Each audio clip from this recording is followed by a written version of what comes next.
দুই পয়সার মানুষ, দুই পয়সার রোজগারওয়ালা মানুষ। আমরা কি পাওয়ার উপযুক্ত না? আমাদের যদি সামনে মাসে টাকা ঢুকলো তো ঢুকলো, নাহলে আবার আমাদেরকে পুনরায় এই ব্যবস্থা করতে হবে।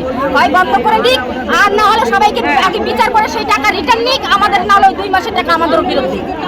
সামনে মাসে যে 1 মাসের টাকাটা আমাদেরকে দিতে চেয়েছে, আমাদেরকে 2 মাসের টাকা পুনরায় আমাদের হিসাব করে দিবে। আপনার নাম? তাহলে তো আমাদের এই 3000-এর দরকার ছিল না, আমাদের 1500-ই ভালো ছিল। 1500-এর তাও সুখে শান্তিতে খেতে পাচ্ছিলাম। 3000-এ যে আমরা মরে যাচ্ছি সবাই গরিব মানুষ, গরিব মানুষ আমরা মরে যাচ্ছি। গরিব মানুষ কি করে খাবে এখন? আমাদের দোকান পাশার এগুলো সবই তো ভেঙে দিচ্ছে।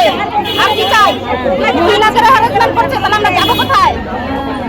এখন যে ছোট কার্ডগুলো, আয়ুষ্মান কার্ডের যে ইয়েগুলো আছে, বিপরে আসছে, আগে আপনি বিচার করবেন, তারপরে আপনি আয়ুষ্মান কার্ডের ব্যবস্থা করবেন। আমাদের যারা ছোটলাই বাস করছে তাদের আয়ুষ্মান কার্ড হয়ে গেছে, আমাদের হয়নি। আমরা তো 2 পয়সার মানুষ, 2 পয়সার রোজগারওয়ালা মানুষ। আমরা কি পাওয়ার উপযুক্ত না? আমাদের ছোট রেশন কার্ড দেয়নি, আমাদের বড় রেশন কার্ড দিয়ে রেখেছে। তাহলে আমরা কোথায় যাবো? আপনার নাম? আমার নাম দীপিকা দাস, বাড়ি? বাড়ি রাঙ্গাভিটা।